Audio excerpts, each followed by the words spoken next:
Nah, Ko Andri kan selama dalam perjalanan 5 tahun inilah ya, kan di dunia finance udah juga banyak bertemu orang-orang hebat lah, yang mungkin sama suksesnya atau jauh lebih sukses.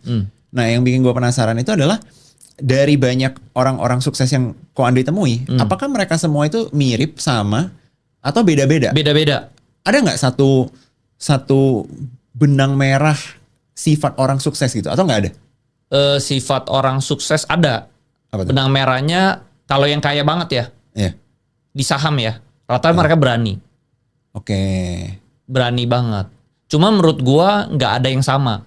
Contohnya misalnya ada yang berani tapi dia nggak ngerti fundamental. Ada yang ngerti fundamental tapi nggak berani. Oke. Gitu. Jadi sebenarnya kesuksesan gue lihat itu ada dua nih. Oke. Lu jalurnya pinter atau lu jalurnya berani. Jarang ada yang pinter dan berani. Gue kebetulan mungkin di tengah. Oke. Gue nggak pinter-pinter amat lah, tapi gue berani gitu loh. Oke. Gue nggak berani banget tapi gue pinter, Nggak bodoh-bodoh banget nggak juga. bodoh-bodoh banget juga gitu loh. Oke. Tapi ada juga yang beraninya rata kanan, ada yang pinternya rata kanan. Tapi karena dia rata kanan, dia nggak ada keberanian. Jadi Malah misalnya stuck. Jadi gue ada teman tuh analisanya tajam. Contoh deh, Bro Leon. Oke, Bro, Ko Leon. Tajam, pinter dia. Kalau misalnya lu ngomong pinter, mungkin bisa aja dia lebih pinter dari gue gitu loh. Oke. Tapi dia bermain sangat hati-hati. Risk Masuknya tolerance-nya kecil, lebih rendah. risk tolerance-nya rendah. Masuknya dikit-dikit, sedikit-sedikit. Masuknya paling cuma berapa persen, 5%. Ya lu kapan kayanya? Nah, kalau gitu kan.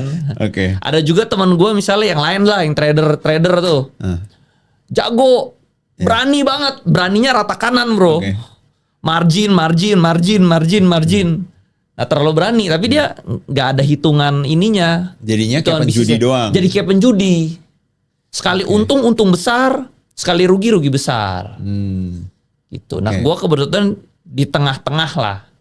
Gue ada berani juga, tapi gue ada pinter juga. Mungkin nggak sampai mentok, beraninya juga mungkin nggak sampai mentok, tapi just pass lah. Mungkin gue 90% berani, 90% pinter. Kalau mereka mungkin 100% dan 100% rata kanan gitu loh. Nah, yang bikin gue penasaran mungkin Gitu. kalau misalnya ngomongin kepintaran di market ya kok.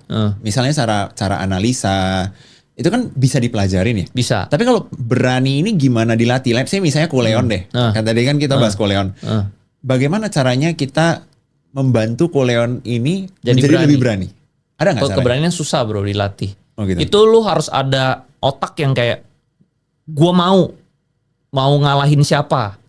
Kalau gue kan berani ini kan karena gue dulu dihina terus sama bokap gue bro.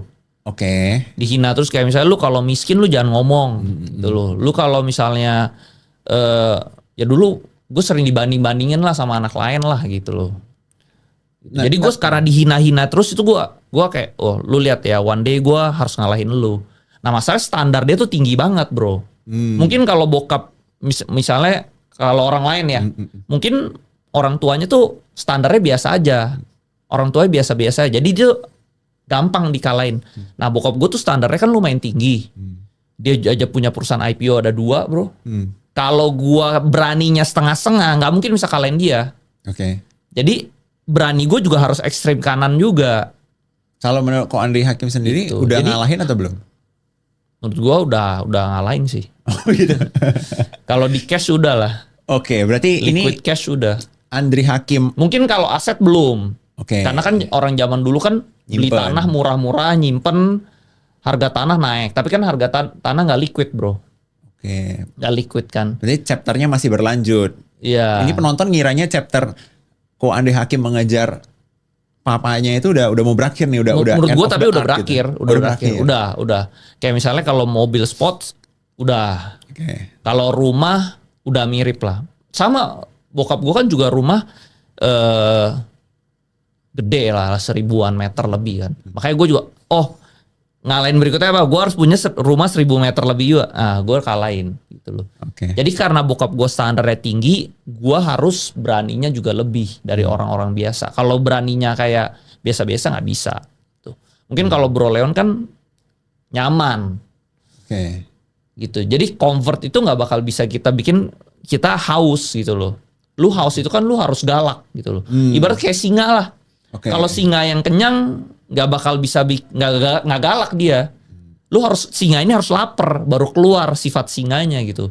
Nah sama misalnya gue nih, orang tua gue dulu misalnya kasih gue 100 juta setiap bulan. Mungkin gue singa yang kenyang, gue nggak galak. Karena bokap gue nggak kasih apa-apa, gue jadi galak kan gitu loh. Itu sih menurut gue ya. Menarik banget. Jadi let's say sekarang kan berarti Ko Andri juga merasa gue udah ngelewatin lah. Udah, nah, menurut gue sih udah. Apalagi motivasinya sekarang? Apa yang menyebabkan Ko Andri sekarang masih lapar bahasanya? Kan udah selesai. Sekarang gue lebih kayak mempertahankan. Mempertahankan kekayaan lah. Soalnya gue belajar dari bokap gue juga. Dia pas mudanya ya, pas lagi jaya-jayanya, dia dapat duit juga banyak sekali gitu loh. Tapi begitu pas agak tua, dia banyak yang mismanage. Mismanage akhirnya berkurang juga gitu loh. Ini sama juga nih, di sejarah juga ada. Lu tahu namanya Genghis Khan kan? Yeah. Genghis Khan itu dari Mongolia, dia bisa conquer satu Asia sampai Europe bro. Tapi kenapa sekarang hilang? Karena tidak bisa mempertahankan wilayahnya. Iya. Legasinya kepecah-pecah. Pecah, hilang. Anaknya kebanyakan. Betul. Bukan anaknya banyak tapi hancur gitu loh. Nggak bisa unite, nggak bisa bersatu. Jadi lu jago perang sama lu jago mempertahankan tuh dua hal berbeda. Di keuangan, di bisnis juga sama. Lu jago cari uang tuh satu hal. Lu mempertahankan tuh satu hal. Gue banyak lihat bokap gue atau teman-teman dia yang jago ya, dia jago bisnis, jago cari uang, tapi di tuanya dia nggak bisa mempertahankan, habis. Biasa kesalahan apa yang dilakukan kok? Yang paling sering di keuangan ya? Overconfidence. Itu satu. Misalnya dia misal pas muda dia bikin bisnis tuh sering berhasil. Nah terus pas tuanya dia pikir dia bikin ini juga berhasil nih. Ternyata salah perhitungan, gagal, habis kan. Atau misalnya dia percaya temennya bisnis ini, dia invest, temen ini bisa invest, rugi, habis. Atau leverage, ambil pinjaman, dia misalnya mau bangun hotel. Ada juga tuh teman bokap gue. Dia terlalu berani, untungnya banyak, dia bikin hotelnya ambil pinjaman bank. Ternyata salah perhitungan, rugi, habis. Gitu, overconfidence. Yang bikin gue penasaran, ada nggak rules berbeda yang mungkin Ko Andri terapkan di diri sendiri? Karena kan sekarang case-nya itu mungkin udah nggak fokus mencari lebih lagi, tapi mempertahankan apa yang ada supaya nggak hilang lah, nggak berkurang. Betul. Ada nggak prinsip-prinsip berbeda yang ditanamkan ke diri sendiri gitu loh? Ada. Jadi gue tetap gue punya satu portfolio ini, kayak contohnya di Mandiri itu zona aman gue. Ini gue nggak boleh sentuh. Gitu loh. Misalnya ada ratusan miliar gue di Mandiri ini nggak boleh bergerak. Tuh, jadi kalau misalnya worst case shit happens, ini tetap membagikan dividen. Gue tetap dari sini hidup. Nah dari dividen ini gue bisa invest lagi, cari yang kecil-kecil lagi. Yang kecil-kecil. Contoh misalnya gue punya Mandiri nih ratusan M, kan setiap tahun tuh dapat puluhan M kan dividen kan. Nah di puluhan M ini gue deploy lagi jadi ratusan lagi gitu loh. Tapi gue startnya dari si kecil-kecil ini gitu loh. Lalu gue ada duit-duit yang lain, gue jadi udah sisihkan lah. Pokoknya mungkin sebagian besar di Mandiri, sebagian besar di yang lain-lain. Gue udah nggak all in lagi sekarang. Jadi nggak cacing-cacing naga-naga lagi. Nggak.